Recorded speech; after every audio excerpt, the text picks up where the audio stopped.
Então, eu queria pedir para você, por favor, que compartilhe aí para a gente aumentar o alcance. Esse é o Acorda Brasil de sexta-feira, dia 3 de janeiro de 2020.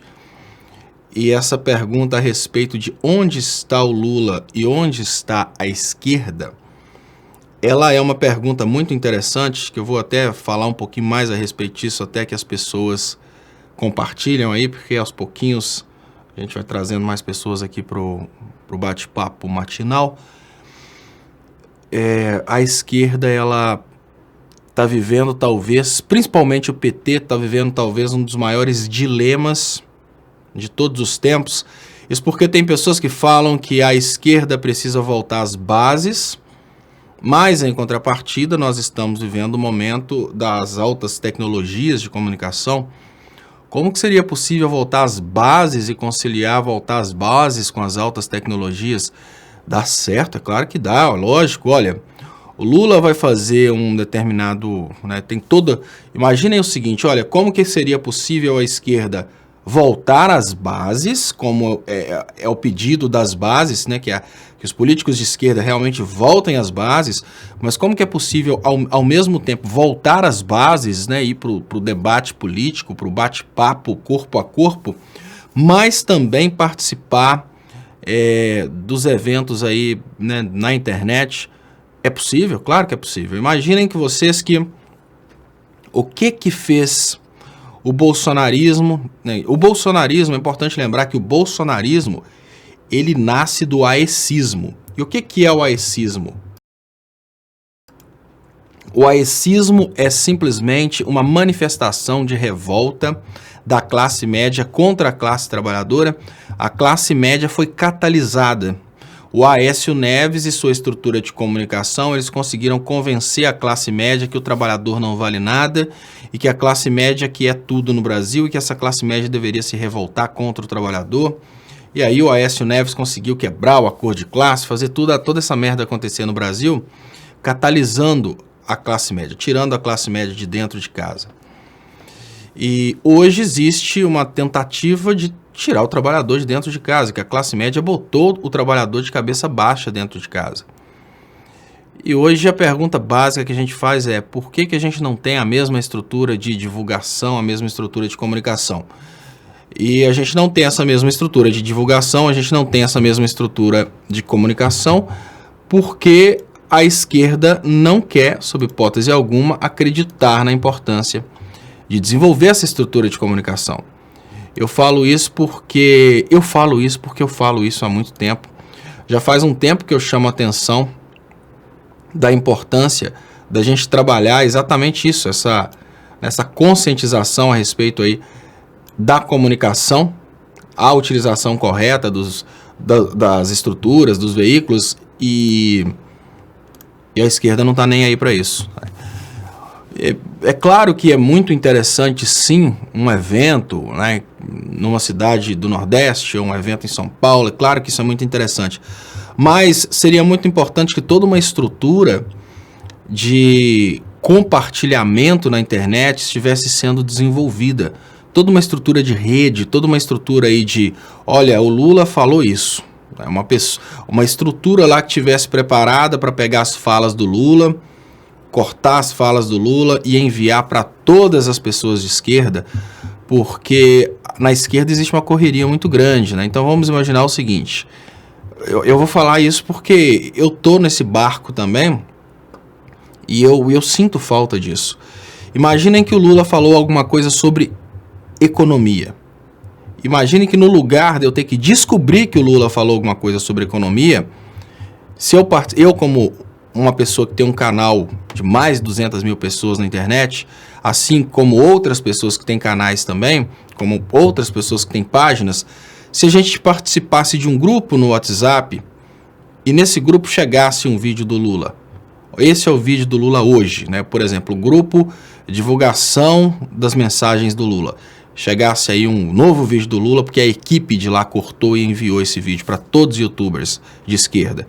Aí os youtubers de esquerda vão colocar esse vídeo no ar. Um vai comentar o vídeo, o outro vai colocar o vídeo do jeito que ele chegou, o outro vai fazer um corte, mas enfim, a palavra do Lula vai ser colocada aí em todos os canais de esquerda, porque tem uma equipe para pegar a palavra do Lula, cortar o que o Lula tem a dizer ali, de repente colocar umas letras lá, uns escritos e enviar para todo mundo. Na equipe do Bolsonaro tem isso, né? No bolsonarismo tem isso. Na esquerda não tem. Essa falta aí de inteligência na comunicação é, sem dúvidas, o obstáculo que a gente tem para a gente chegar. Porque a esquerda não quer desenvolver isso, né? Então as pessoas pensam, mas nós temos tantos youtubers de esquerda. Quanto nós temos tantos youtubers de esquerda? Temos muitos youtubers de esquerda, mas todos os youtubers de esquerda têm, obviamente, o trabalho deles. E eu até falo que dificilmente alguém pegaria, por exemplo, um corte que eu fiz e colocaria no canal, porque a grande realidade é que na esquerda existe uma certa concorrência, né? Então o cara não vai dar o braço a torcer e usar exatamente o corte que eu fiz. E olha o poder do ex-presidente Lula, né? Tá aqui o Lucas Rochas falando. Enquanto a esquerda ficar velando o cadáver político do Lula, não terá a mínima chance de se levantar novamente. Desejo uma nova esquerda inteligente e equilibrada, pois isso será bom para o Brasil. Ou seja, só para vocês notarem como que o eleitor do Bolsonaro, Lucas Rochas, tem medo do Lula, se desespera. Ou seja, o Lula é, sem dúvidas, a palavra que mais amedronta o Bolsonaro, o eleitor do Bolsonaro, tanto é que o Lula foi mantido preso para não participar das eleições. Mas a esquerda não está sabendo levar a palavra do Lula para os brasileiros. Bom, enfim, ontem eu tive uma crítica, né, uma pessoa escreveu, eu sei que várias pessoas escrevem, eu não consigo ler tudo, mas eu li uma pessoa que escreveu, isso de madrugada, a pessoa escreveu coisa do tipo... você está insuportável, você está falando mal da esquerda e não sei o que. Eu falei, não, claro, a esquerda não erra, né? A esquerda é perfeita e é exatamente porque a esquerda não erra e a esquerda é perfeita que realmente a esquerda venceu as eleições. Então a gente precisa criticar, a gente precisa sim apontar as falhas. Então deixa eu agradecer aqui, eu vou voltar lá no início para agradecer mais pessoas aqui que eu falei da Celda Silva, mas muito obrigado também, Vilma Ferreira Farias, manda um bom dia Vilma, bom dia Maria de Fátima, que está falando lá de Anápolis, né? Queria até contar uma história engraçada, né? Você está falando de Anápolis. Anápolis é a cidade para onde foram grandes amigos aqui da cidade de Ponte Nova, e é engraçado quando a gente percebe coisas estranhas que acontecem, né? Foi uma família de amigos para a cidade de Anápolis, e dessa família de amigos tinha um que era aquele cara extremamente bobão, e eu lembro que dentro das bobeiras dele, esse camarada era conhecido na cidade de Ponte Nova. Assim, tô falando uma coisa pitoresca aqui, pessoal, não tô incorrendo em nenhum tipo de ismo, não, é só mesmo porque eu acho muito pitoresca essa situação. Esse colega meu que foi para Anápolis com a família dele, um deles fez campanha ferrenha pro Bolsonaro, e a gente não conseguia entender, né? Falou, olha, esse camarada, né? Esse cara pobre e tal, e tava lá metendo pau no PT até hoje, compartilhando desesperadamente coisas do Bolsonaro. Esse cara sempre foi pobre. Aí nós fomos lembrar sobre as contradições de vida desse camarada. Esse cara passou por uma situação muito bizarra, que foi a situação do romance dele.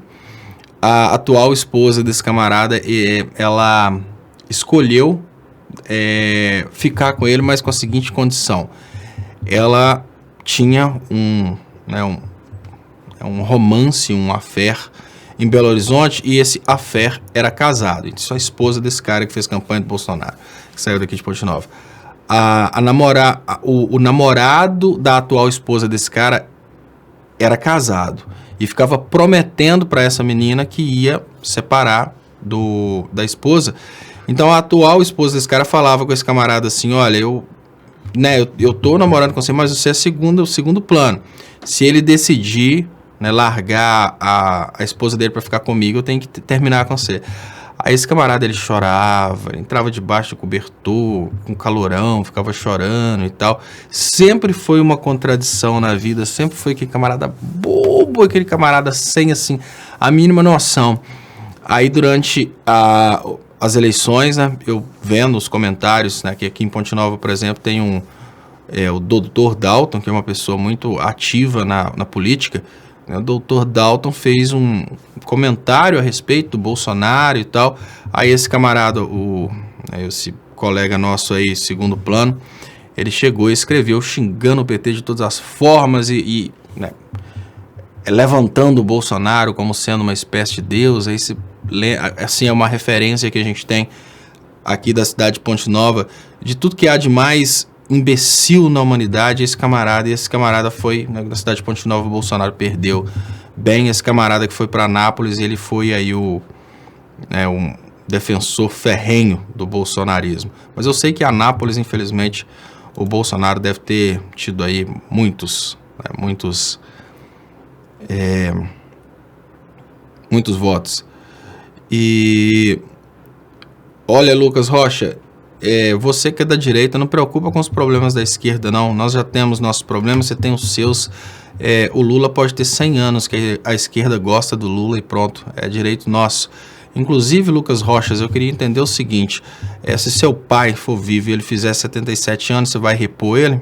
Ou talvez a experiência acumulada por seu pai lhe sirva aí de alguma forma? Porque, para mim, 77 anos não é problema, muito pelo contrário. 77 anos é prova de uma experiência na vida política. Se a juventude realmente fosse sinal de vigor na política, o Fernando Holliday, ele não estaria fazendo essa porcariada contra a própria raça, a Tabata não teria sido eleita para trair a esquerda e assim por diante. Então o grande problema não está na idade, o problema está no caráter. E infelizmente os mais velhos, eles têm mais caráter, né? Eles vêm de uma época em que as pessoas conheciam a pobreza. Eu garanto para você, Lucas Rochas, que o seu posicionamento político vem da idade. Você não deve ter conhecido o governo militar, você não deve ter conhecido o governo Fernando Henrique, você deve ter 16, 17 anos, né? E tá aí nesse desespero todo aí, achando que realmente você entende de tudo de política e economia, porque você não teve a oportunidade de saber nada a respeito da política brasileira. Bom, mas enfim, eu queria pedir para vocês compartilharem aí para a gente aumentar o alcance. Deixa eu trazer para vocês aqui algumas notícias que estão na página do 247. Hoje a gente continua vivendo mais do mesmo, pessoal, com algumas coisas pitorescas. Eu tenho eu trouxe aquela teoria de que a gente vai ter eleições agora em 2020 para presidente. Eu falei isso eu falei isso no dia, parece que foi no dia 31, né, que o Léo falou, vamos analisar aí no Léo Quadrado, né? Vamos analisar as possibilidades de futuro para o Brasil. E eu percebo que eles estão armando tudo aí para derrubar a chapa Bolsonaro-Mourão, porque esse é o momento de uma grande possibilidade de eleger o Moro presidente do Brasil. Então o Lula está inelegível. Eles provavelmente vão trabalhar, já trabalharam aí a perseguição contra o Lindenberg, já estão trabalhando a perseguição contra vários políticos de esquerda e pode ser que consigam até inventar alguma coisa para tirar o Haddad das eleições, mas isso no mais próximo, para não dar tempo, obviamente, do PT trabalhar outro candidato. E aí trazem as eleições, antecipam as eleições para presidente, colocam o Sérgio Moro como presidente do Brasil. Isso é uma visão que eu tive. E a gente consegue ver que é muito possível, não só apenas eu que penso isso. Isso é uma coisa que está bem clara aqui, ó. Dolores fala, Lula tem 74. Não, o que o colega está falando é Lula ter 77 em 2022, Dolores. Mas isso para mim não é problema, não. Mas aí temos aqui uma coisa que mostra para a gente, sim, a possibilidade da gente ter eleições esse ano. Porque Marina Silva, que é uma espécime que fica congelada durante todo o tempo, a Marina Silva, ela fica congelada durante todos os anos e quando é período eleitoral, eles tiram a Marina Silva da geladeira e aí a Marina Silva começa a dar pitaco, começa a falar um monte de palhaçada aí da política. E a Marina Silva apareceu em pleno 2020, ou seja, nós vamos ter eleições presidenciais agora em 2025. Mas enfim, ela diz, Bolsonaro incentiva a violência e o roubo de terras públicas na Amazônia, denuncia Marina. Não é porque terras públicas, pessoal, porque são terras do governo federal. O Bolsonaro está incentivando a ocupação dessas terras, porque após a ocupação dessas terras, obviamente, esses latifundiários, de uma forma ou de outra, conseguirão se apropriar dessas terras, né? Então, é tudo uma coisa estratégica. Deixa eu agradecer Ana Azor. Muito obrigado, Ana. Por que você não procura a Glaze e ajuda o PT na estrutura da comunicação? Aqui você é quem tem possibilidade de acesso ao PT, que respeita o 247. Utilize sua reputação e faça alguma coisa. Não, Ana, não, o PT não quer fazer isso, não. O Léo Atucci já tentou de todas as formas, tá, Ana? Eu faço até essa crítica, não é só ao PT, não é a todo político que é de esquerda, para que faça isso aí. Mas é lógico, o PT deveria fazer, porque o PT seria o mais estruturado, mas realmente o PT ainda não viu a necessidade disso não. O PT está tranquilo com a situação. O PT está muito confiante. Eu não consigo entender de onde está vindo essa confiança aí do PT, de que eles vão conseguir vencer. Eu volto a dizer, a estrutura de comunicação do Bolsonaro, ela faz parte, né? A estrutura de comunicação do Bolsonaro é a estrutura de comunicação que o Aécio começou a desenvolver há 8 anos atrás. Então essa estrutura de comunicação do Bolsonaro está super aperfeiçoada. Ela conseguiu derrubar uma presidenta democraticamente eleita, ela conseguiu fazer, assim, coisas do arco da velha. E o PT tem a tranquilidade de saber que não precisa fazer nada de moderno, não precisa fazer lives. Eu não estou entendendo o que é, não. Talvez, Ana,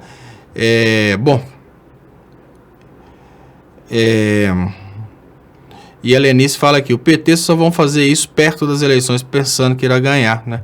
Exatamente. Nós temos aí um exército do bolsonarismo, do aecismo estruturado aí há muito tempo, e esse exército do bolsonarismo, que está muito bem arquitetado aí, ele realmente vai ser derrotado por uma estrutura que o PT vai criar no momento das eleições, né? Uma coisa bem complicada, mas enfim, quem sou eu volto a dizer, eu sou só uma pessoa. Obrigado, tá, Ana, pelo superchat. Eu queria lembrar que vocês podem ajudar meu trabalho através das contas que estão anunciadas nas descrições desse vídeo. Você pode se tornar membro do canal. Quem sou eu para falar sobre o que o PT, né, acha que é certo e que é errado? Eu posso só fazer comentários aqui, lembrando, eu sou só uma pessoa que deseja o bem do Brasil, eu não sou filiado a partido nenhum, eu não sou do PT. E eu vejo que essa live, ela realmente atrai pessoas do bolsonarismo, né? Eu tô vendo o desespero desse Lucas Rochas aqui para aparecer. Bom, enfim. Silvia Maria Seabra fala que o PT está jogando tudo nas eleições municipais. Ou muda de tática, ou iremos ficar a ver navios. Olha, Silvia, mesmo nas eleições municipais, a coisa tá bem difícil, tá? Deixa eu agradecer o André Alvarenga pelo superchat aqui. Muito obrigado, André, pelo superchat, muito importante para o crescimento dos canais. Muito obrigado, então, para a Ana também, que enviou aqui o superchat antes. Lembrando, quem puder, torne-se membro do canal. E o PT não está percebendo que o tempo está passando, exatamente. É aquela coisa. Infelizmente o PT está fazendo igual o aluno que deixa para estudar no dia da prova, né? Só que nesse caso aí não é só passar na prova, nesse caso é vencer um grupo extremamente estruturado, né? E olha, se você pensar bem, tem quantos anos que existem essas igrejas evangélicas? Ou seja, a dominação do lado de lá, ela vem acontecendo de uma forma estruturada há muitos anos. Então, Maria Souza, bom dia, de João Pessoa, bom dia então para João Pessoa também. Deixa eu trazer aqui mais notícias que estão aqui na capa do 247 para vocês, pessoal. Só para a gente fazer aquele comentário tranquilo aqui. Mas lembrando, né, que hoje é uma sexta-feira mais do mesmo. Tô vendo Paulo Moreira Leite ali argumentando isso, porque tá ali aparecendo o quadrinho do ao vivo na TV 247, mas eu vou dar uma ampliada aqui que ele some. Paulo. SCAF militariza a Fiesp, abandona a agenda industrial e desagrada empresários. Com 6.634 indústrias paulistas fechadas em 2019, o presidente da Fiesp, Paulo Scaff, estaria deixando de lado a agenda do setor para se dedicar a bajular Jair Bolsonaro, avaliam empresários. Bom, o que faz a Scaff, o Scaff, o que faz a Fiesp apoiar o Bolsonaro? Olha, a Fiesp apoia o Bolsonaro porque, apesar das 6.634 indústrias fechadas em 2019, as indústrias mais ricas são aquelas que ainda estão vendendo para fora do Brasil. Então imagine o seguinte: uma indústria que vendia para a cadeia de produção brasileira, ela fechou porque a cadeia de produção brasileira foi destruída. A indústria que vendia para a cadeia de produção dentro do Brasil, ela fechou. Mas, em contrapartida, essa indústria que vende dentro do Brasil, ela deu lugar aí para lucros de pessoas que vendem para fora do Brasil. Então, essas pessoas que vendem para fora do Brasil estão ganhando muita grana. Então o SCAF, ele não necessariamente elogia o Bolsonaro preocupado com a indústria paulista. Ele está preocupado com a pequena fatia de industriários que estão preocupados em ter no Brasil uma mão de obra bem barata, porque olha, enquanto o bolsonarismo mantém o alto desemprego, enquanto o Bolsonaro...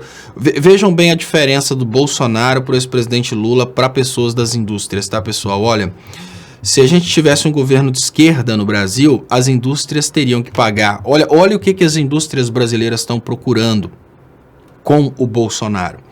Obviamente, eles já conseguiram reduzir a questão dos direitos previdenciários e trabalhistas, né? Conseguiram reduzir os direitos trabalhistas com Temer. É bom lembrar do Pato Amarelo. Por que o Pato Amarelo? Por que tanto trabalho da Fiesp contra o PT? As indústrias brasileiras, né? As empresas brasileiras, elas lutavam contra o PT porque elas queriam tirar o INSS patronal. O que é o INSS patronal? Na folha de pagamento, de acordo com o salário do trabalhador, uma parte do dinheiro vai para a Previdência. E a reforma da Previdência foi exatamente para tentar tirar essa obrigação da empresa pagar o INSS patronal. É uma forma das empresas brasileiras pagarem menos dinheiro para a sociedade. Outra coisa também foi a redução dos direitos trabalhistas, né? A Fiesp trabalhou pelo golpe, trabalhou arduamente contra a volta do PT por causa dessa questão aí dos direitos trabalhistas. Então, quando a gente pega o lucro da empresa quando sendo o custo da produção, né, o custo de venda menos o custo de produção, então se essa empresa que fabrica aqui essa caneta, se ela gasta R$1 para fazer uma caneta dessa, o que ela vender essa caneta acima de R$1 vai ser, entre aspas, o lucro, né? Lógico, tem outras despesas aí, mas vamos pensar nisso. Então, se ela fabrica por R$1 e vende por R$2, ela tem o lucro de R$1. O que o SCAF e o resto da indústria de São Paulo pensaram quando eles apoiaram o golpe? Olha, grande parte do custo de produção no Brasil é o direito trabalhista. Então vamos fazer o seguinte, vamos apoiar um governo que está disposto a tirar os direitos trabalhistas, porque o governo que estiver disposto a tirar os direitos trabalhistas e reduzir o valor do salário, ele está disposto a fazer a gente conseguir produzir isso aqui não por R$1, mas por 50 centavos, por exemplo, e aí a gente deixa de ter o lucro de R$1 e passa a ter um lucro de R$1,50 se a gente vender isso aqui por R$2.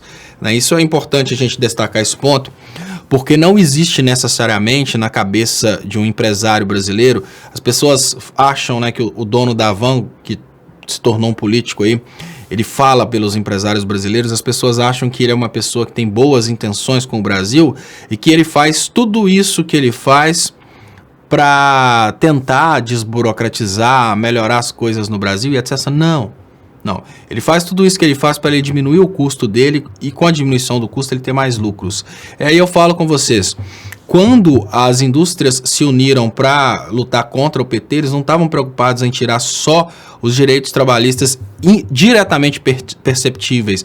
Quais são os direitos diretamente perceptíveis, né? Férias, 13º, como que tiraram isso? Criaram a contratação fora da CLT. Não é só tirar o direito previdenciário, né? O direito de aposentar, modificar a reforma da Previdência, não.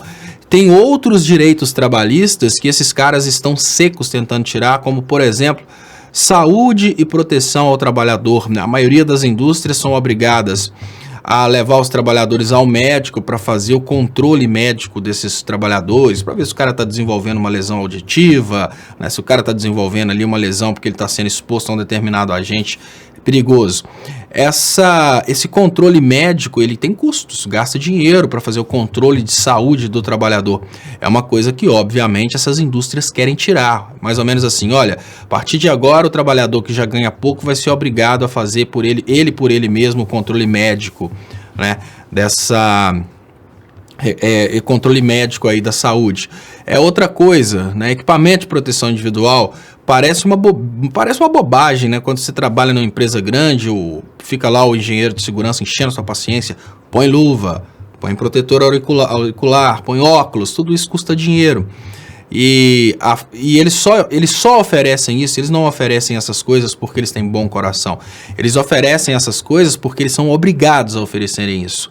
Eles querem, obviamente, tirar essa obrigatoriedade. Então, quando a gente pensa numa Fiesp, quando a gente pensa num SCAF, ele não está apoiando o Bolsonaro e contra o PT porque ele acha que o PT não é bom para a economia brasileira. Não é por isso, é porque ele quer tirar direitos diretos dos trabalhadores, que já conseguiram tirar quase todos, e querem tirar esses direitos indiretos, como, por exemplo, uso de equipamento de proteção individual, controle médico de saúde ocupacional, essas coisas aí que eles estão tentando, de todas as formas, tirarem.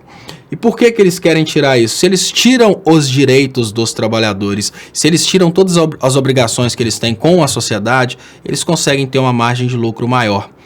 Só que, obviamente, a Fiesp entrou toda nessa onda, né? Nós tivemos todas as indústrias, todas as empresas, todos os varejistas entraram nessa onda aí de apoiar a saída do PT, na certeza de que se o PT saísse, eles iam atacar os direitos dos trabalhadores e atacariam os direitos dos trabalhadores e todo mundo teria lucro com isso. Só que não foi bem assim, né? A gente precisa dividir, obviamente, a indústria brasileira em dois blocos, aquele bloco que produz no Brasil para vender no Brasil e aquele bloco que produz no Brasil para vender fora do Brasil.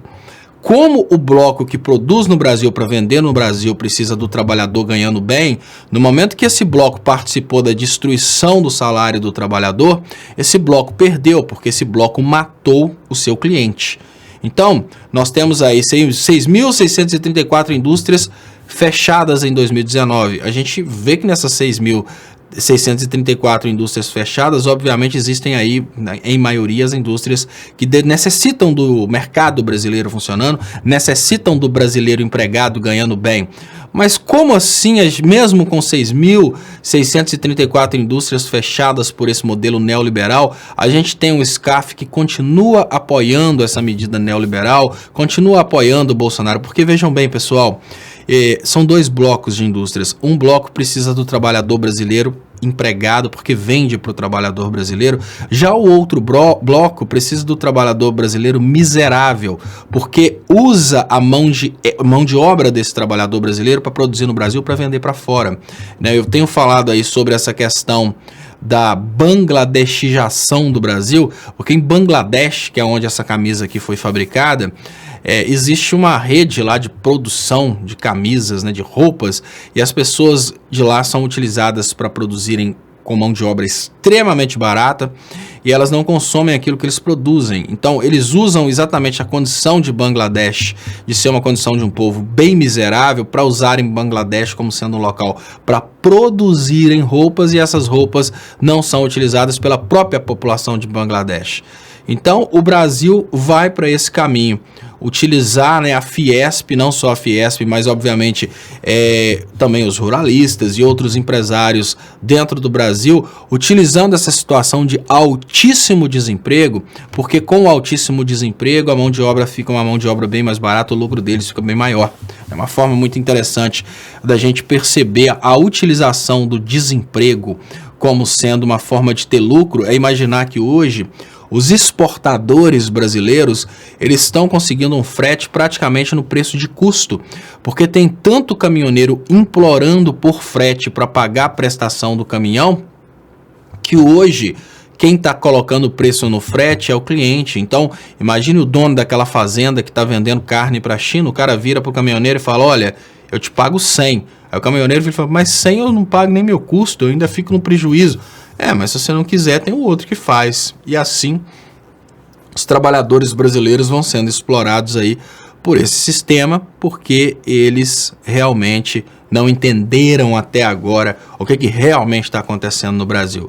Mas enfim, a SCAF desagrada alguns empresários, mas não desagrada os empresários que estão do lado do bolsonarismo, porque precisam dessa fome, precisam dessa miséria dentro do Brasil para eles terem lucro. É importantíssimo que as pessoas entendam que a atual conjuntura, ela possibilita aí exatamente isso.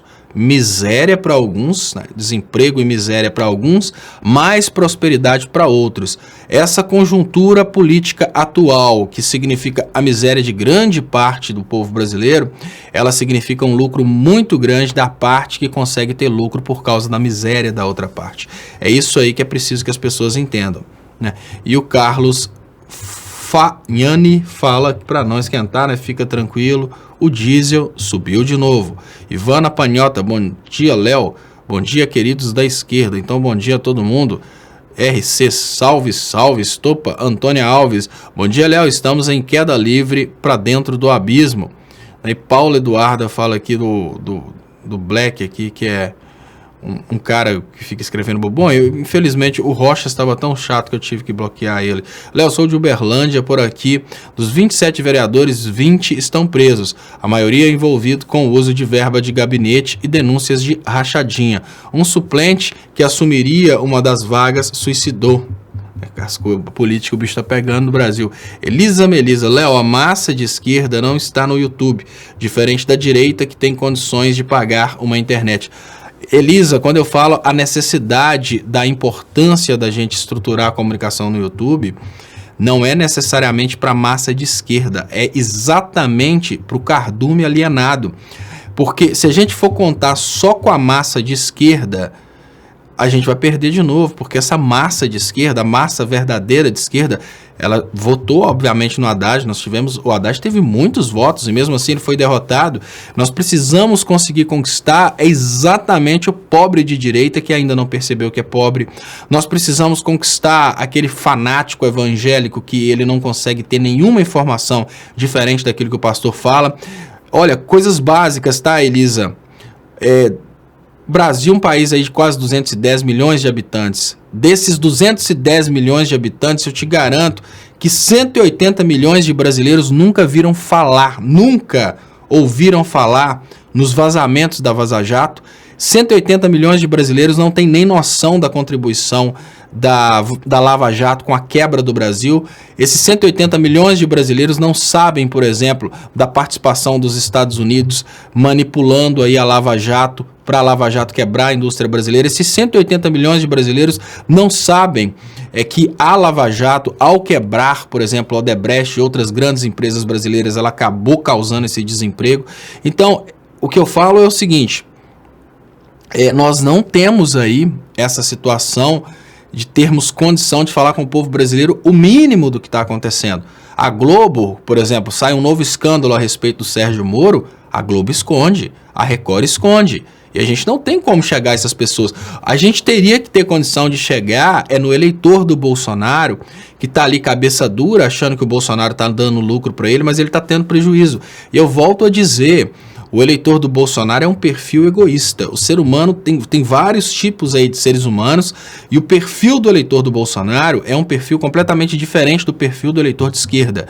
O eleitor de esquerda, ele utiliza muito o raciocínio lógico para deduzir as coisas, busca dados, quer saber de informação de fonte, olha PIB, olha essas coisas. Eleitor do Bolsonaro, não. O eleitor do Bolsonaro, ele é um cara que forma a sua opinião pela emoção, ele não se importa com dados concretos e é um cara extremamente egoísta. Ele importa-se mais com ele do que com a sociedade, assim, de uma forma muito clara.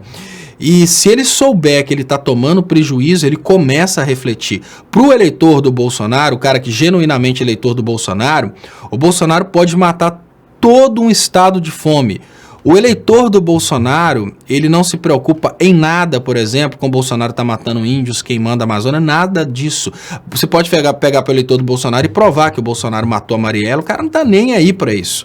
Agora, se o eleitor do Bolsonaro entender que ele está tomando prejuízo com o Bolsonaro, se o eleitor do Bolsonaro entender que ele foi feito de bobo e que realmente ele está perdendo dinheiro com o Bolsonaro, o eleitor do Bolsonaro começa a refletir e abandona o Bolsonaro. O que eu quero dizer é que o eleitor do Bolsonaro, ele apoia o Bolsonaro porque ele não sabe que o Bolsonaro está dando prejuízo nele. O eleitor do Bolsonaro, ele é egoísta, ele é cruel, ele é uma pessoa ruim. Ele não continuaria apoiando o Bolsonaro se ele não tivesse certeza que ele estaria aí ganhando alguma coisa. Então esse cara precisa saber que ele está tomando prejuízo. Já pensou se a gente tivesse condições de conversar com todos os pastores do interior e falar, olha, você tem que pensar o seguinte, né? Porque, olha, grande parte dos pastores são impostores.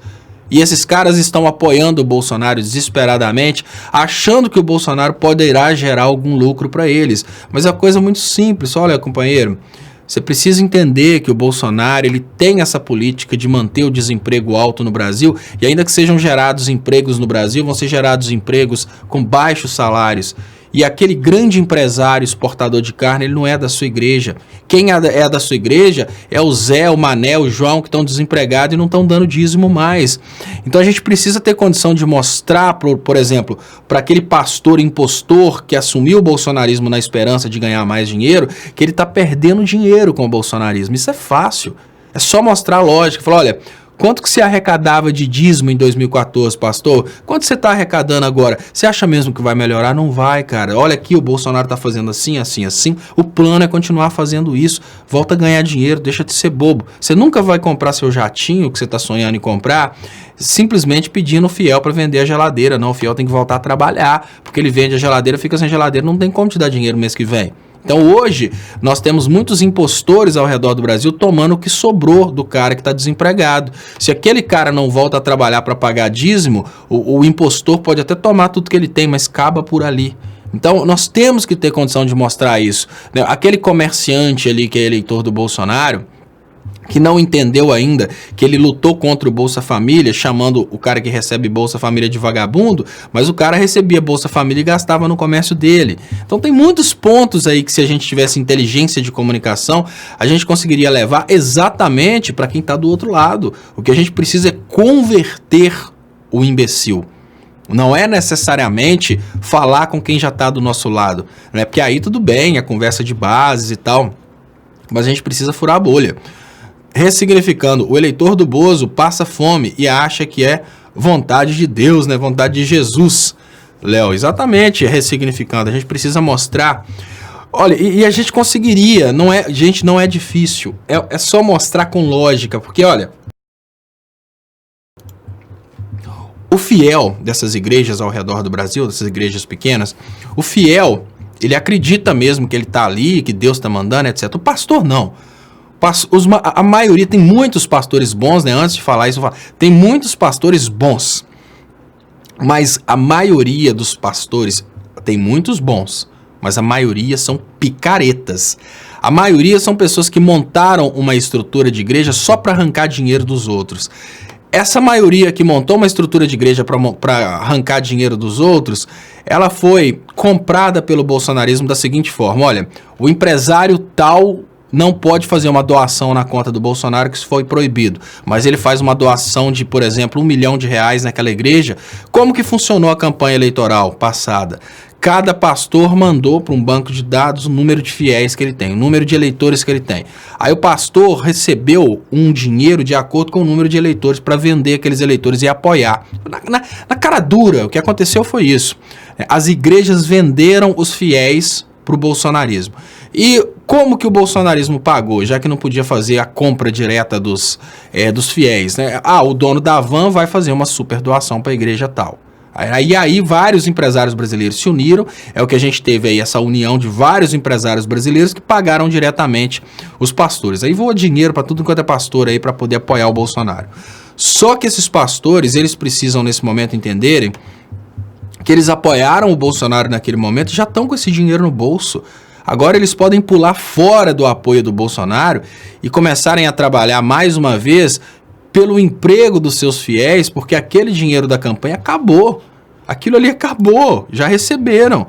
Eles têm que parar nesse momento de continuar com essa cabeça dura, porque se o fiel não voltar a trabalhar, ele vai comprar jatinho, não. Se o fiel não voltar a trabalhar, não vai ter Mercedes, não.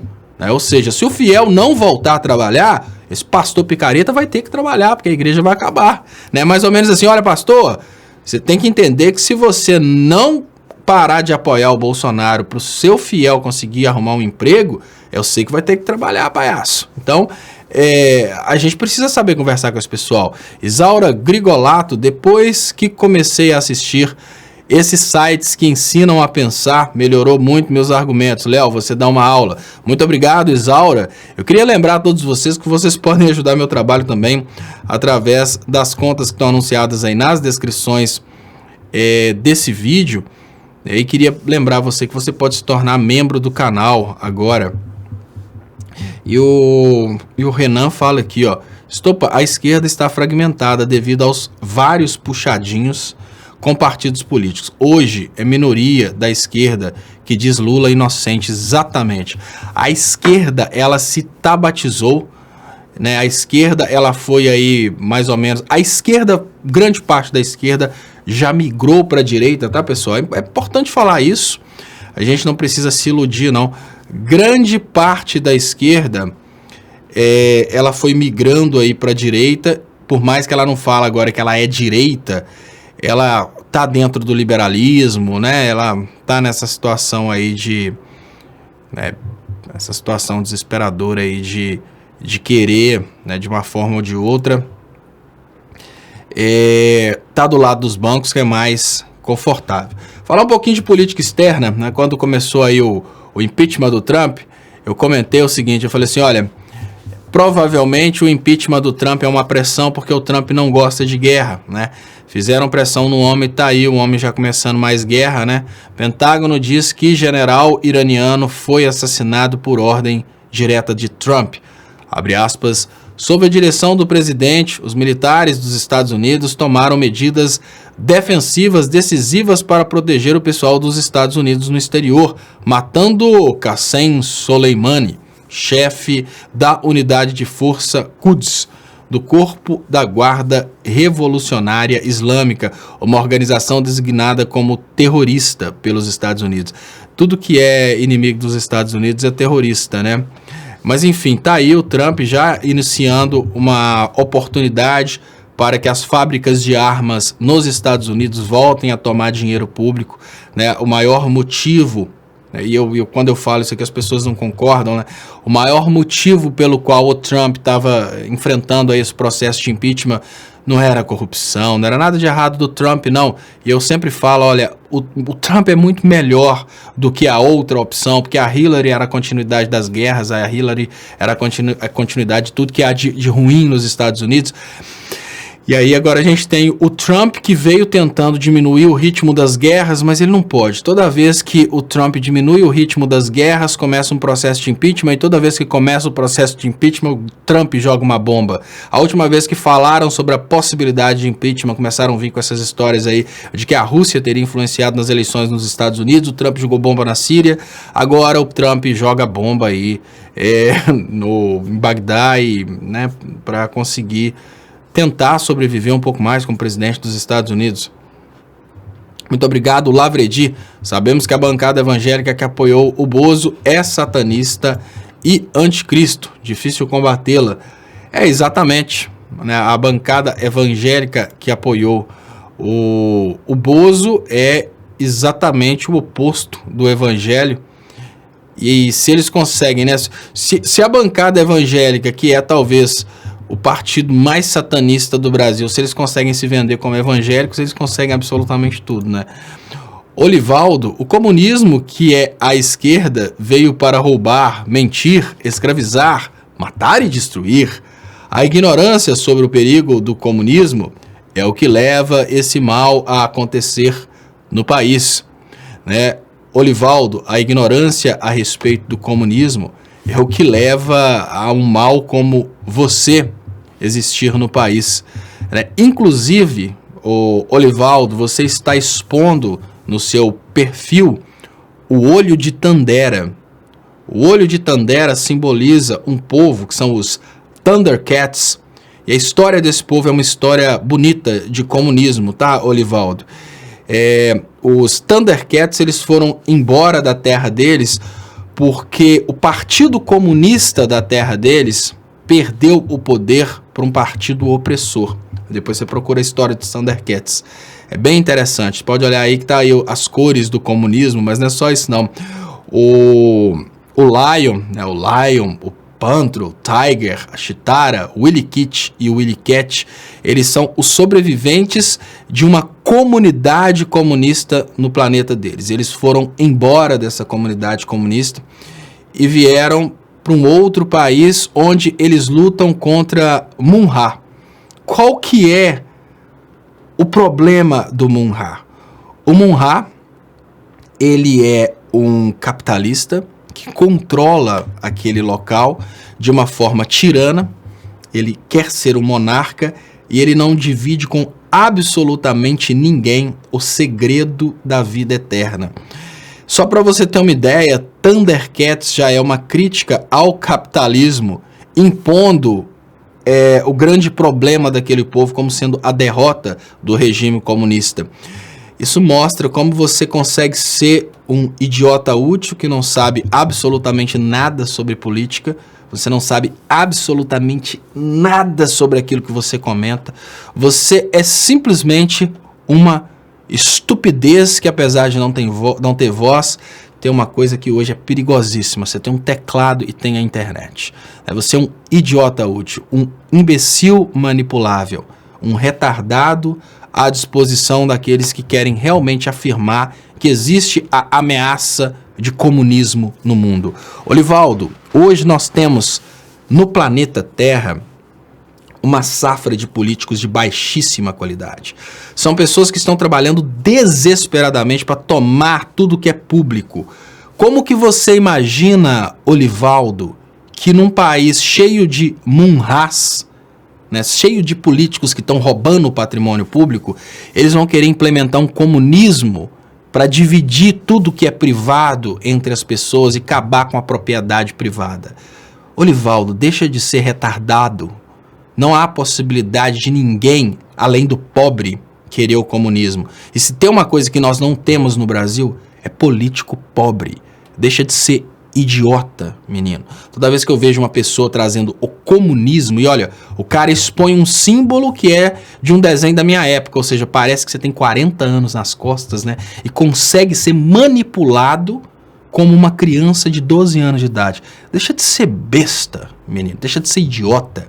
O comunismo é um bicho papão que foi criado nos Estados Unidos para amedrontar o trabalhador dos Estados Unidos, no sentido de que o trabalhador não pudesse revoltar contra a situação do trabalho, porque pior do que trabalhar naquelas condições era o comunismo. Então era mais ou menos assim: vamos deixar o trabalhador sob baixa condição. Não estou falando da situação de hoje, eu estou falando da situação do pós-guerra, tá? No pós-guerra, o mundo inteiro estava vivendo uma situação bem complicada, muitas pessoas ali estavam vivendo situações precárias, condições precárias de trabalho. Nós temos uma quantidade gigantesca de pessoas que morreram porque o ambiente de trabalho era um ambiente totalmente assim de exploração, e o cara trabalhava 12 horas por dia e não levava quase nada do trabalho para casa. O lucro ficava todo com o patrão. Qual que era a reação contra essa situação em que só o patrão conseguia ter lucro, paz, tranquilidade?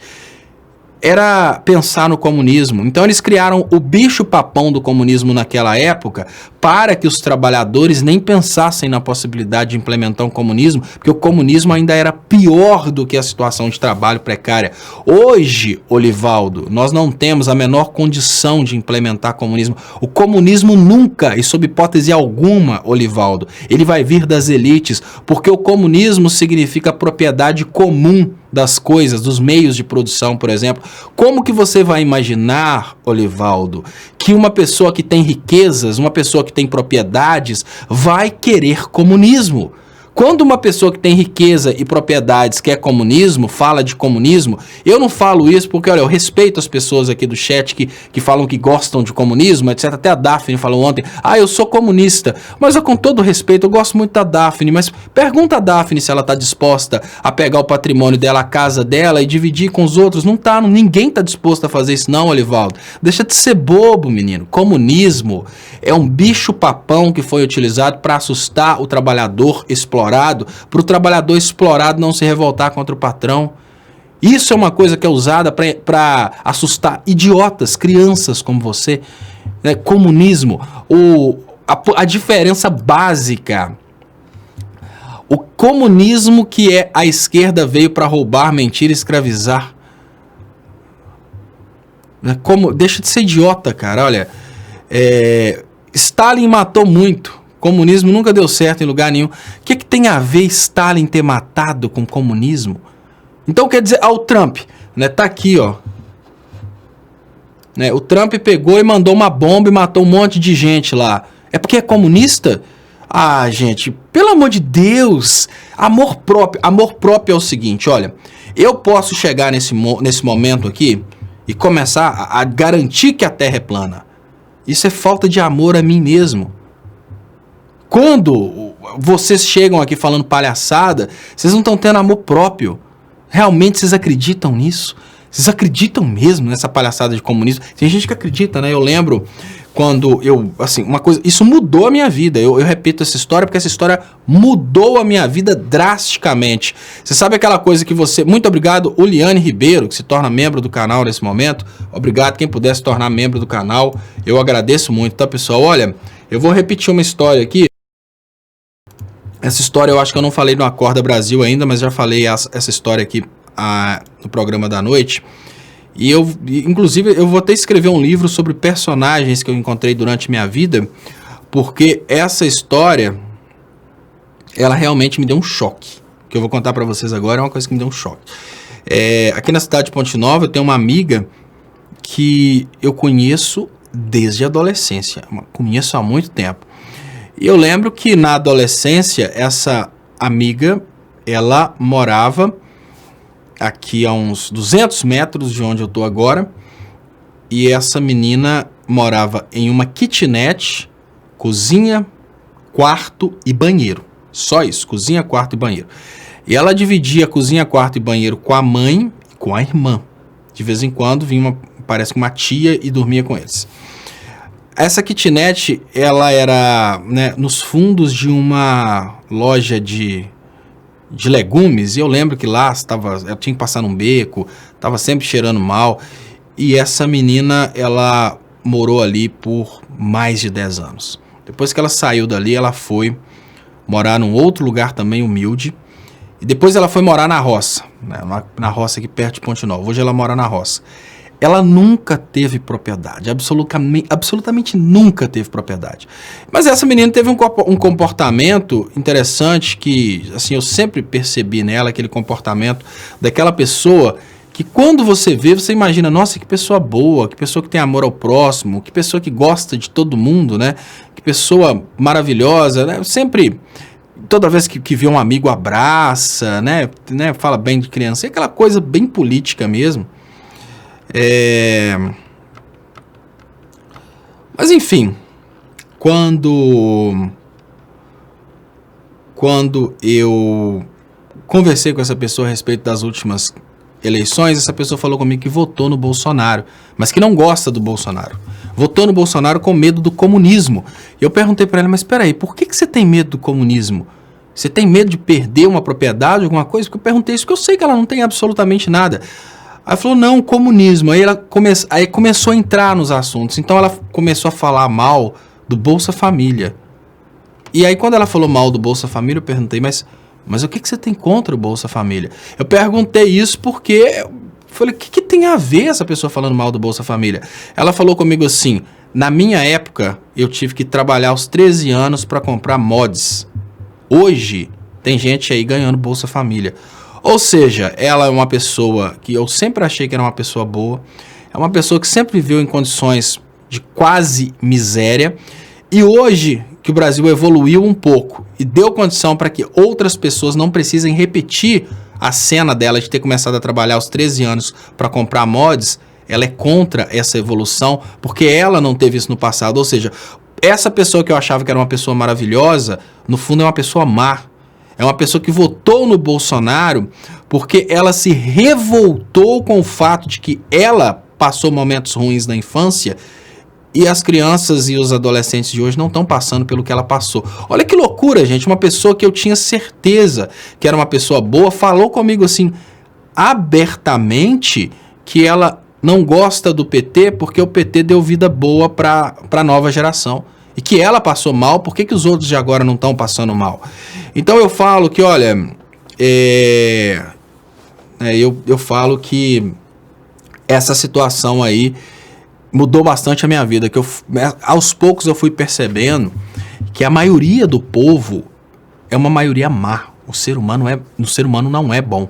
Eu queria só comentar com vocês aqui sobre, que eu estou vendo que tem muitas pessoas falando sobre a questão de comunismo, que lógico, eu dei uma resposta pro colega Thundercats ali a respeito de comunismo. Eu queria só esclarecer aqui, eu estudei o regime comunista, eu sou formado em ciências políticas, estudei o regime comunista, sei da ideia, do socialismo, de repartição dos meios de produção, obviamente, e vai até aquele modelo, que o Marx idealizou, até um modelo de comunismo, no final das contas, que a evolução máxima do comunismo seria uma evolução na qual as sociedades teriam até casas iguais. O Marx chegou a desenhar as casas iguais.